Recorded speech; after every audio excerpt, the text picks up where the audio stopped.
If you have a liberal arts degree from Harvard or Columbia, this video ain't gonna be for you. There, you had your trigger warning. When my parents were growing up, they were taught that America was the greatest country in the history of mankind. They grew up on cowboys and Indians movies where the cowboys were always the heroes. They learned that manifest destiny was a tremendous thing. That was their great grandparents' duty for the good of their country, and the natives unnecessarily caused problems. And then when I grew up, because we in our society only ever overcorrect, I was taught the exact opposite. I learned that America has historically oppressed any non whites that were unlucky enough to end up in its way. That American settlers brutalized a completely innocent indigenous people who had been here for centuries or millennia, and who should still hold claim to this land. This is the idea that those delicate Ivy League flowers I addressed at the beginning of this video hold to. My parents were told that American history was white. I was told that it was black. But, like the vast majority of any country's history, it's gray. Because as it turns out, people are typically gray. There are no angelic people, and no peoples are completely sinless. And so, just in time for the 4th of July, Kevin Costner is beginning his massive epic that seems like it's going to give a more accurate depiction of manifest destiny than our classrooms ever have. And when I say massive epic, I mean massive epic. Horizon, No, no, no, no, no! Yes, Marucci! Horizon is 3 hours long, but this is just chapter 1 out of 4. And chapter 2 is already scheduled for release next month, with chapter 3 filming already begun. It's an old-fashioned western that Kevin Costner loves, taking place just before the Civil War. It follows 4 different storylines of people surviving in different facets of the Wild West. As usual, because I think this is a movie worth seeing, only minor spoilers coming. The first is the story of Frances Kittredge, played by Sienna Miller, who, along with her daughter, has been displaced from her settlement in the San Pedro Valley. Settlers built up a small town there, apparently unaware at the time that the land on which they were building was in the territory where the Apache tribe hunted. The first settlers there, only 3 people strong, were swiftly killed by the Apaches as soon as they started building. For whatever reason, the next group got the whole town up and running. Not sure how, but they did. One night, while the town is having a party, the Apaches come and massacre everyone in it, leaving Frances' husband and son dead. Her plotline follows her and her daughter's efforts to find new meaning in life with their family and community dead and their home burned to the ground. The second is Kevin Costner's story. Hayes Ellison, a horse trader, finds himself in a rinky-dink town where, after taking an unwise interest in a pretty and charming prostitute like a fool, he finds himself in the crosshairs of a dangerous family and must find a way out. The third centers on Matthew Van Weeden, played by Luke Wilson, who is leading a caravan across the West, supposedly hoping to arrive in the same place that was just burned down by the Apaches. I think. They're on their way, keeping in their mind a promise of prosperity, opportunity, and freedom for anyone who can make it to America. The fourth is less clear. It seems the group this plotline follows has the goal of just taming the West. We spend a lot less time with these characters, but it's clear they are not big fans of the natives. Presumably, more will be revealed about this group in the following movies, but after this first one, there's not a whole lot to speak of. Now, so that my review of this movie is in 3 hours, I'll run through the good, the bad, and the it is what it is real quick. The good is plentiful. Kevin Costner recruited a talented cast of actors, and I don't know if it was intentional, but he didn't get anyone who was big enough to steal the show. And that's appropriate, since they all have to share the audience's attention in 20 to 25-minute intervals. It includes Michael Rooker and Sam Worthington on top of those I already mentioned. All the performances are solid. None of them shine in any way, aside from maybe Sienna Miller, but none of them stand out in a bad way either. Despite splitting my time between the 4 groups, I feel like I got to know all the characters pretty well. I didn't leave trying to recall the characters' names, except again for that 4th storyline. Junior Sykes, played by John Beavers, is one of the most imposing men that has been put on a film screen in a while. The shots of American landscapes are beautiful. It's refreshing to know that some directors remember that nature exists and that you don't have to shoot on a soundstage for everything.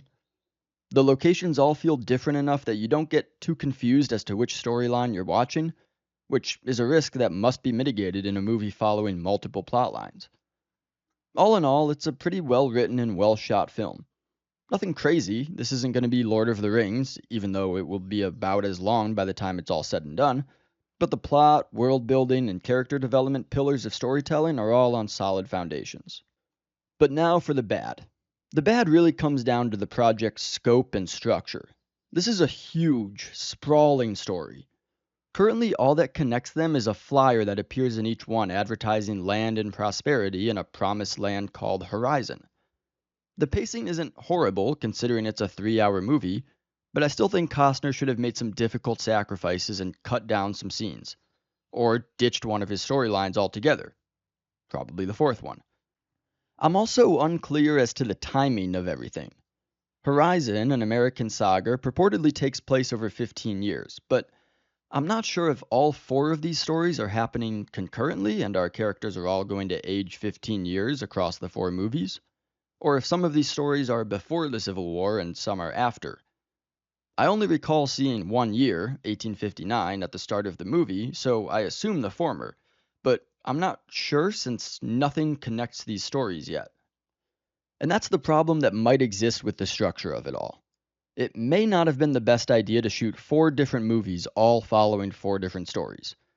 Costner may have been better served tackling each story in its own movie, all converging with pretty much the same ending, as I'm assuming these will all converge in the final film. It also might have been better served as a TV show. It is really broad and it's covering a wide scope of things that more time in a TV show format would have helped. The other problem was the marketing. I saw practically none. The only reason I knew this movie exists is because ads ran for it while I was watching Yellowstone. But it never showed up in a YouTube ad or social media or anything like that. Maybe they figured their target audience was older than social media, and that may be so, but after a really poor $11 million opening weekend, clearly something went wrong getting the public excited about this saga, although hopefully the 4th of July helps it out. And finally, the "it is what it is." Okay, I might have to think of a new title for this section in the next video. Just some less important observations. Kevin Costner is really just playing John Dutton. He loves his westerns, I know, and it's not really a problem, but I'm just seeing a John Dutton without the ranch, without the family, and without the power, so he comes across to me as weaker than his character probably deserves to. Also, the aforementioned prostitute in this movie is wearing more clothes than all the girls I went to high school with, and her hair is so immaculately done in every shot that each time I'm like, looks good. A little too good for 1859 Wild West. But this film, and presumably each subsequent one, is exploring Manifest Destiny. For those of you that don't know, since I've said it a couple times, Manifest Destiny was the notion that it was Americans' divine mission to settle the land from Atlantic to Pacific. Now, me personally, I don't know why we stopped there and didn't just take Canada for good measure. I mean, it can't even win a Stanley Cup. What's it there for? Kevin Costner says he's telling the story of an American expansion through the eyes of the indigenous, which is weird since none of his 4 plot lines follow natives. I think he's just giving a pretty accurate depiction of it, from either viewpoint. He portrays the Wild West as just that, wild. We see atrocities carried out by natives and settlers alike in this movie. Lots of settlers were pretty peaceful, just looking for opportunity, and natives fought them to protect their land, but there were groups of settlers that wanted to tame the West by force. And for every peaceful tribe, there were 2 that fought hard, taking land from other tribes and taking settlers' scalps as trophies. Families like the Sykes commanded respect by force, and the wagons led by Luke Wilson had no idea what brutal life they were riding into. All of this sacrifice and pain and morally gray decisions to settle a land that would become the greatest country in human history, that has been a force for good for the last 100 years, stopping the Axis powers, As in, I'm the solution to pollution. Is there a problem right now? taking down terrorists left and right, Ladies and gentlemen, we got him. Al-Baghdadi is dead. He died like a dog. pioneering space travel, and building a global market that has lifted billions out of poverty. So that's my 4th of July message. And Horizon, an American saga, Chapter 1, lots of colons in the title, is just in time for Independence Day to tell a story of our nation's past. And I hope a lot more people will go to see it because, regardless of the story being told, it's been a while since someone took on any sort of epic project like this, committing to multiple movies to tell a grand story, and I'd like to see more of that going forward.